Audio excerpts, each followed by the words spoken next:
Bonjour et bienvenue sur Français avec Dounia. La vidéo d'aujourd'hui sera une vidéo de conversation en français. Les premières conversations seront pour un niveau débutant et seront courtes. Ensuite, nous allons passer à des conversations un peu plus longues pour le niveau intermédiaire. Mais ne vous inquiétez pas, c'est simple, accessible à tous et compréhensible. N'oubliez pas de liker la vidéo et de vous abonner si ce n'est pas déjà fait.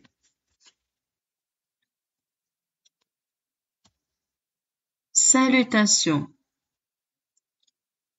Bonjour. Bonjour. Comment ça va? Ça va bien. Merci. Et toi? Très bien. Merci. Tu vas au travail maintenant? Oui, tout à fait. Et toi? Moi aussi. Bon courage. Merci. Bonne journée. Merci. À bientôt. Faire connaissance. Salut. Tu t'appelles comment?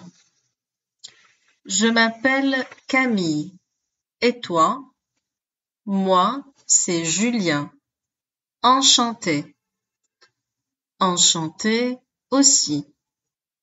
Tu es d'où? Je viens de Bordeaux. Et toi? De Marseille. Ah, le sud. J'adore cette région. Oui, il fait toujours beau là-bas. Pas comme ici. C'est vrai. Météo extrême. Tu as vu le temps aujourd'hui? C'est incroyable. Oui, il pleut depuis ce matin sans arrêt. Et le vent, j'ai failli perdre mon parapluie. Moi aussi. On dirait une tempête. Hier, il faisait 30 degrés et aujourd'hui, ça caille. Le climat devient fou. On ne sait plus comment s'habiller. Exactement. Demain, peut-être qu'il va neiger. Qui sait? Tout est possible. En cherchant une adresse. Excusez-moi. Bonjour. Vous connaissez la rue des Lilas? La rue des Lilas? Attendez, ça me dit quelque chose. C'est pas loin d'ici, je crois. Ah, super. Parce que je tourne en rond depuis 10 minutes. Vous voyez la boulangerie là-bas? Oui, je la vois. Eh bien, vous continuez tout droit, puis vous prenez la deuxième à gauche. D'accord, deuxième à gauche après la boulangerie. Exactement. Vous allez passer devant un petit parc et la rue des Lilas est juste après. Parfait. Merci beaucoup. Je commençais à désespérer. Pas de souci.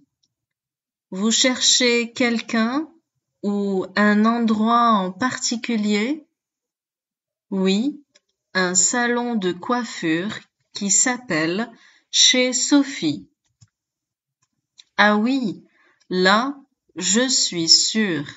Il est au numéro 14, juste en face de la pharmacie. Génial. Merci. Vous m'avez sauvé la vie. Sauvé la coiffure, surtout. Exactement. Bonne journée. Bonne journée à vous et bonne coupe. Malentendu au café. Bonjour, une table pour deux, s'il vous plaît. Bien sûr, par ici. Merci. Oh, j'adore cet endroit. Il est très calme. Oui, parfait pour discuter. Qu'est-ce que tu veux boire? Je vais prendre un café crème. Et toi? Un café noir sans sucre.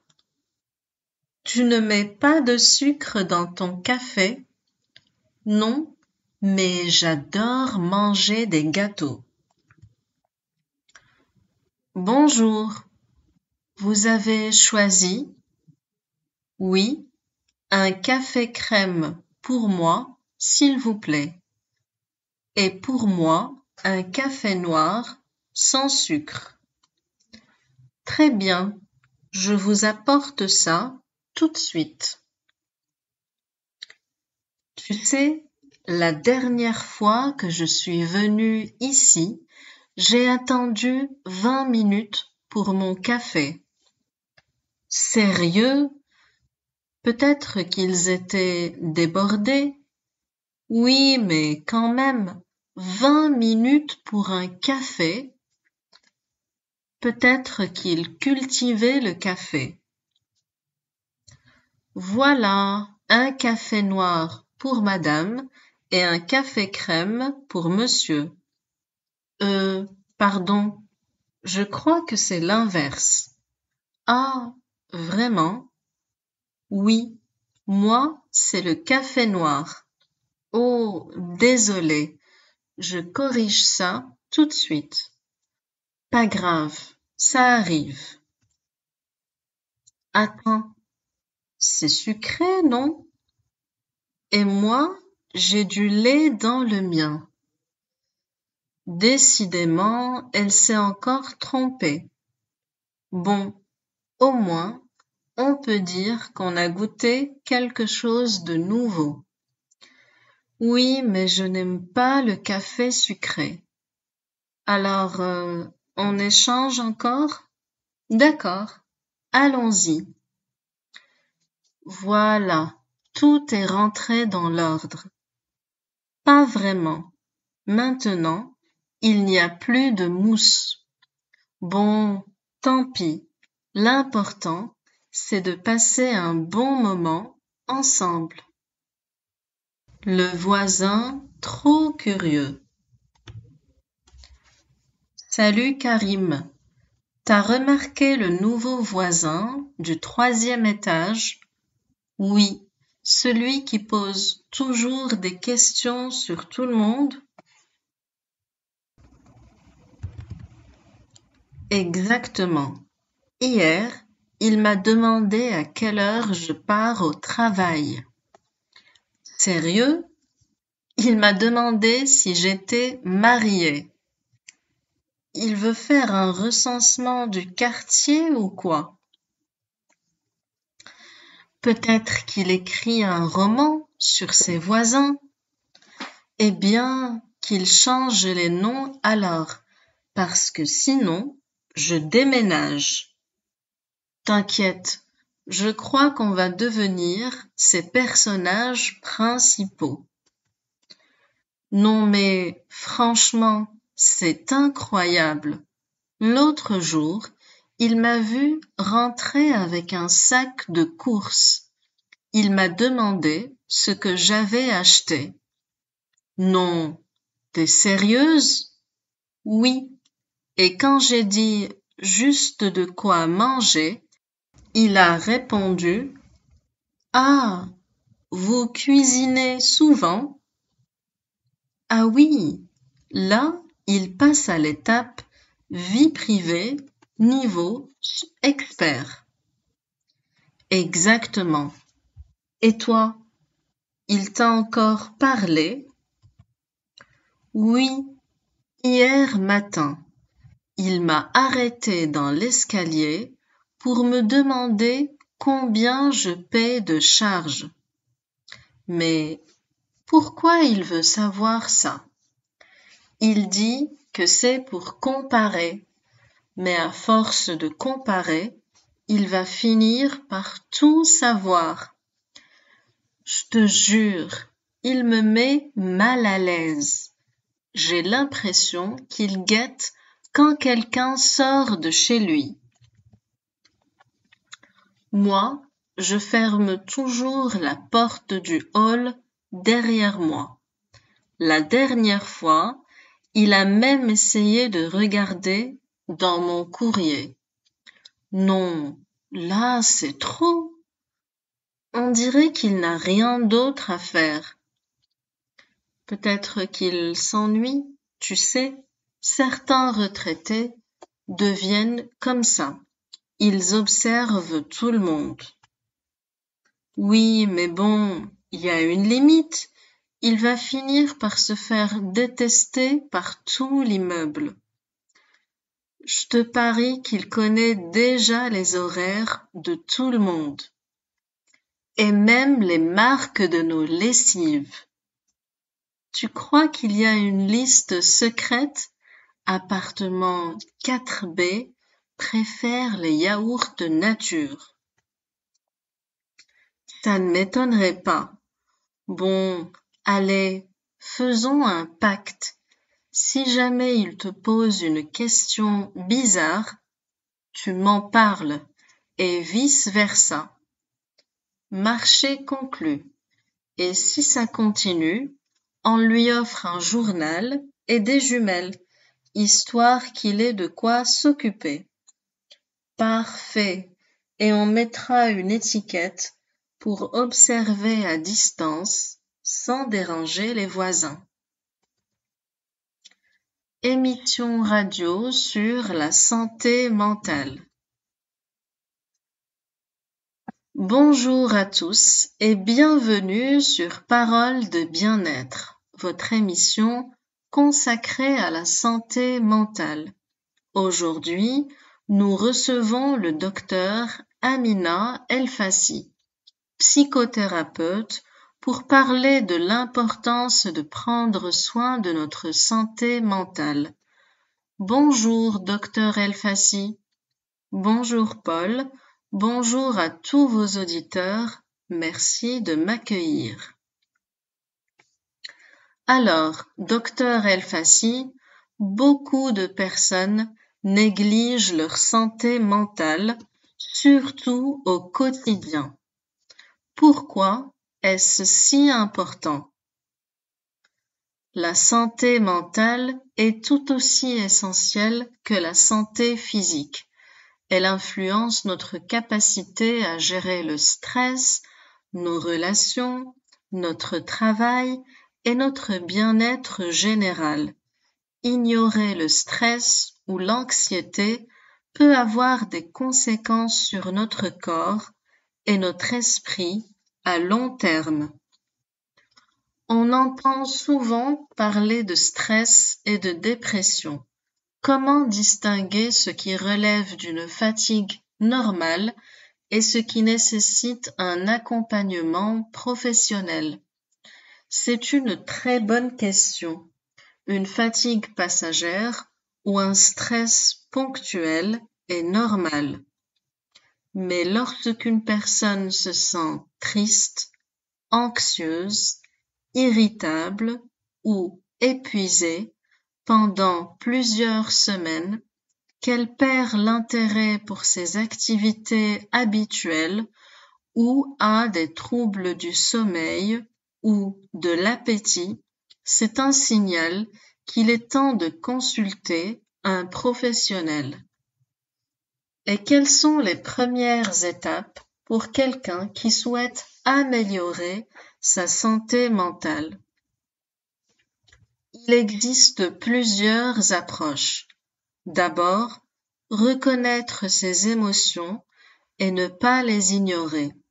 Ensuite, adopter des routines saines, sommeil régulier, activité physique, alimentation équilibrée et des moments de détente. Enfin, parler à un proche ou consulter un professionnel quand le besoin se fait sentir. Beaucoup de nos auditeurs ont peur de consulter un psychologue. Que diriez-vous à ceux qui hésitent? Je leur dirais que demander de l'aide n'est pas un signe de faiblesse, mais de courage. Tout le monde peut traverser des moments difficiles et être accompagné permet de mieux comprendre ses émotions et d'apprendre à les gérer. Merci beaucoup, Dr El-Fassi, pour ces conseils précieux. Nous allons maintenant ouvrir la ligne pour nos auditeurs qui ont des questions. Avec plaisir. Émission Santé et Fitness.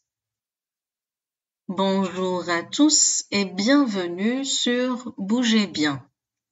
Aujourd'hui, nous recevons Coach Rachid, expert en fitness, pour parler de santé, sport et motivation.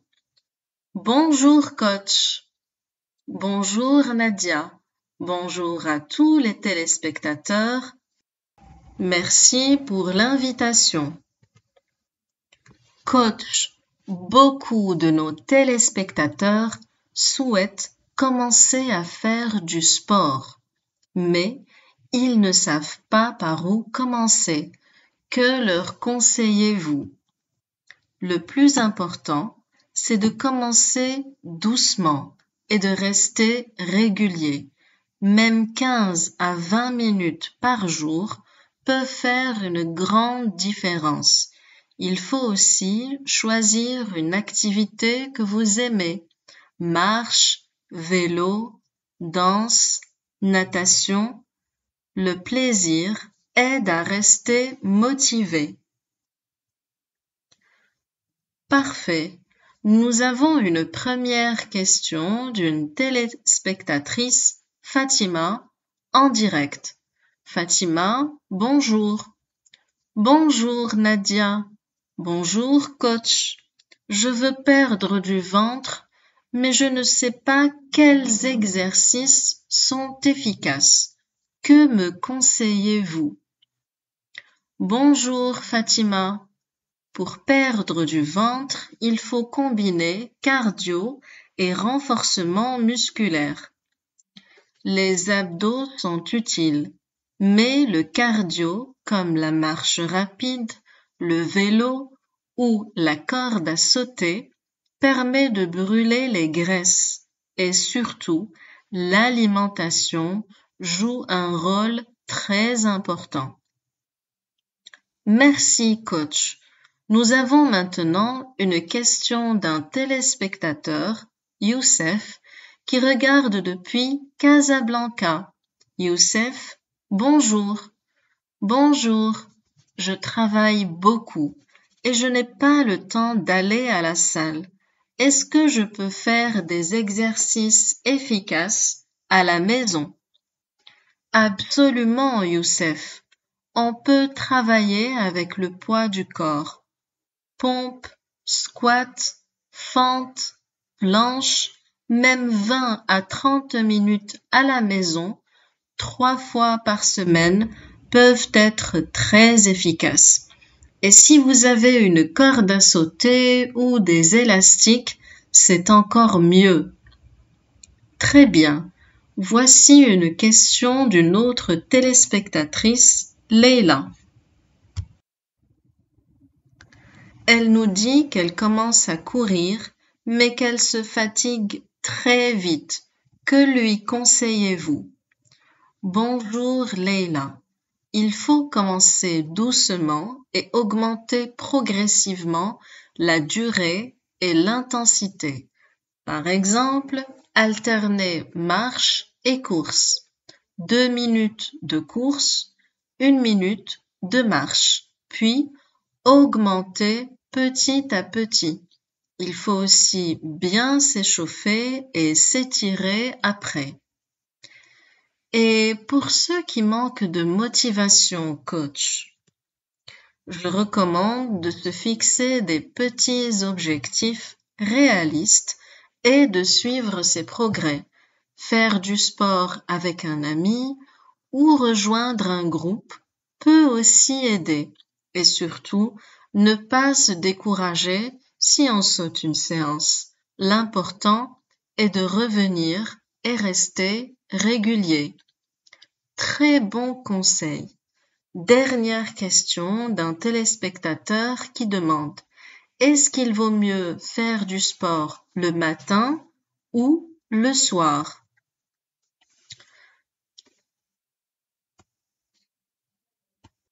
Il peut le faire le matin ou le soir. Chacun a son propre rythme. Le matin, ça réveille le corps et donne de l'énergie pour la journée. Le soir, ça peut aider à se détendre après le travail. L'essentiel est de choisir un moment où vous êtes sûr de pouvoir être régulier. Merci beaucoup, coach Rachid, pour toutes ces réponses précieuses. Merci à vous, Nadia, et à tous les téléspectateurs. Bougez, écoutez votre corps et restez motivés. Absolument. Merci à tous d'avoir regardé Bougez bien. À la semaine prochaine pour de nouveaux conseils et exercices.